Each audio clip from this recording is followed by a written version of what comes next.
Достар, біздің бірінші тапсырмамыз презентабельный фотосурет жасау болатын. Презентабельный фотосурет дегеніміз не? Ол суретке сенімді, ашық жарқын, күлімсіреп, деловой стильде түскен фотосурет. Мен қазір сіздерге өзімнің парақшамды көрсетемін. Бірден айтайын, менің парақшамда керемет түскен фотолар бар деп айтпаймын, бірақ сапалы, әдемі түскен фотолар бар. Бұл жерде мен кейде селфимен, кейде түскен фотолар. Ал сіздер өздеріңіздің кез келген әдемі жерде, кафелерде, қалаңыздағы өте керемет әдемі жерлерінде, табиғатында, тағы сол сияқты жерлерде түскен фотоларыңызды қойсаңыздар болады. Мен қазір сіздерге өзімнің қолданып жүрген бір сервисімді көрсетемін. Сіздер де соны өздеріңіздің фотоларыңызды өңдеу үшін қолдансаңыздар болады. Мен сіздерге ең оңай деген варианттарын көрсететін боламын, себебі бұны барлық адам қолдана береді. Араларыңызда Instagram парақшаны өңдеу жағынан менен де жақсырақ білетін басқа да сервистерді қолданып жүргендеріңіз бар шығар. Олай болса, әрине ол өте керемет.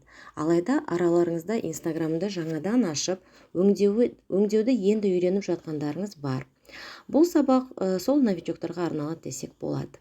Менің де парақшам соншалықты керемет емес, себебі мен парақшаға керемет картина дайындаумен айналыспаймын. Мен оны жұмыс барысымен өзімнің бизнесімді дамыту үшін, команда құру үшін пайдаланамын. Біздің мақсатымыз бизнес құру, бизнесті онлайн түрде құру, өзіңізді назар аударту. Магнит маркетинг жүйесін пайдалану. Магнит адамды өзіңе тарту. Біз басқаларға магнит болуымыз керек. Мен сіздерге ең оңай деген сервисті көрсетейін. Бірінші, біз соңғы фотомыздағы фотоға назар аударайық. Ол қалай жасалынды? Айта кететін бір нәрсе, ол фотоның үстіне жазылған жазу 20% орынды ғана алу керек. Мен өзімнің кәдімгі бір суретімді алдым. Қараңыз, бұның үстіне жазылған жазу адамның көзіне түсіп, назарын алады. Жасалынған дайын жазу бар фотоны ВК сияқты басқа да желілерде пайдалансаңыздар болады. Сонымен ең оңай Canva деген сервисті пайдаланам. Оны егер де сізде смартфон болса, оны Play Market'тен, ал егер де iPhone болса, оны App Store'дан жүктеп алсаңыздар болады. Бізге тегін версиясы керек, сол да жеткілікті. Қазір сіздерге Canva-ны көрсетемін. Так, Canva деп отқанымыз набіреу.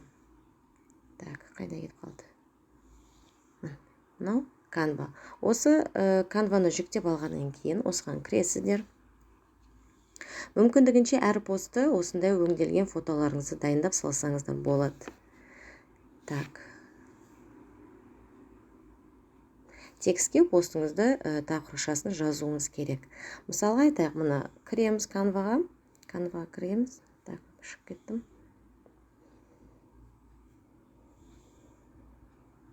Canva-ға кірген кезде осындай парақша ашылады. Бұл жерде қарасаңыздар, обзор Canva деп тұр. Бұл жерде все категорияға кірсеңіздер де болады. Және публикация в Instagram. Көрдіңіз бе, неше түрлі шаблондар береді.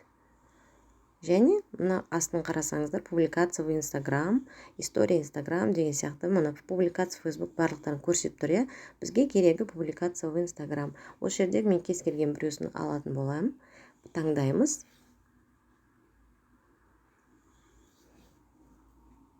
Осы жерде қараңыздар. Редактировать басқаннан кейін, біз мәтіннің үстін басқан кезде бізге мәтінді өңдеуге болады. Біз не жазсақ болады? Осы жерде өзімізге кез келген сөзді алайық. Яғни бізге бұл жерге өзіміздің постымыздың тақырыбын жазамыз. Айта кететін болсақ, сіз бай болуға дайынсыз ба?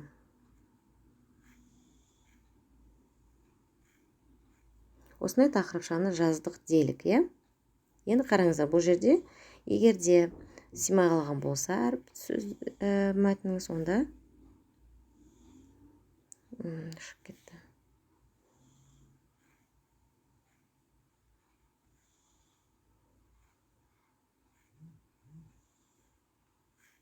Сіз бай болуға дайынсыз ба? Осы жерде қарасаңыздар, неше түрлі Так, мына картинкалар алға артқа жылжи береді. Мәтінді енді қараңыздар, мәтінді жазғаннан кейін мына сан тұр ғой, осы санды басқан кезде астындағы сызықшамен әріптеріңізді үлкейтіп кішірейтіп сәйкестіріп ала аласыздар. Егер де мынау сізге керек жоқ болса, мына сөз, онда бұны удалить етіп тастауға болады. Тек мынандай стрелкамен назад деп алып істей саласыздар. Мына жерде дәл солай үстіне жазсаңыздар да болады. Енді қараңыздар, мына жерде бізге картинканы қою керек. Картинканы басқан кезде галереяға кіреміз. Мына жерде картинканы үстін басамыз. Біз өзіміздің мынандай документ шығады. Сол жақтағы сызықша басамыз. Бұл жерде бізде галерея керек. Галереяға кіреміз. Бұл жерде өзіңіздің постқа салатын суреттеріңізді бір папкаға арнай салып қойсаңыз болады. Мысалға айтайық, мен мына жерден бір суретті ала салайын, кез келген суретті. Суретті ала салайын. Бұл сіздерге енді проба ретінде беріліп тұр. Осылай қолыңызбен үлкейтіп, кішірейтіп жасасаңыз болады. Көрдіңіздер ме? Так, кез келген жерден басқан кезде бізге төбеде оң жағында сызықша тұр, осыны сохранить деп басамыз.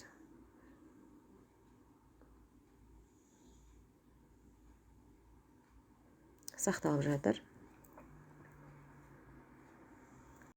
Біздің парақшамызға ол салынатын дайын фото өңделген. Біз галереяның ішінен алып қараймыз. Енді Instagram парақшамызға кірейік. Осылай өңделген парақшаға мен кірдім, өзім парақшамда. Енді қараңыздар. Мына айырмашылықты байқасаңыздар болады. Тексті бар және тексті жоқ көзге түспейтін посттар болады. Жақсы өңделген фотомен сауатты жазылған постыңызбен сіз лентада көзге түсуіңіз керек. Көзге түскен кезде әрине сізді парақшаңызды адамдар кіріп көретін болады. Мен сіздерге ең оңай фото өңдейтін сервисті көрсеттім. Түк қиындығы жоқ. Кез келген адамның қолынан келетін сервис. Бүгінге осы міндетті түрде канваны жүктеп, фотоларыңызды өңдеп, фотоларыңызды дайындап қойыңыздар. Әр постыңызға өңделген фотоға салуға кеңес беремін. Жақсы, сау болыңыздар.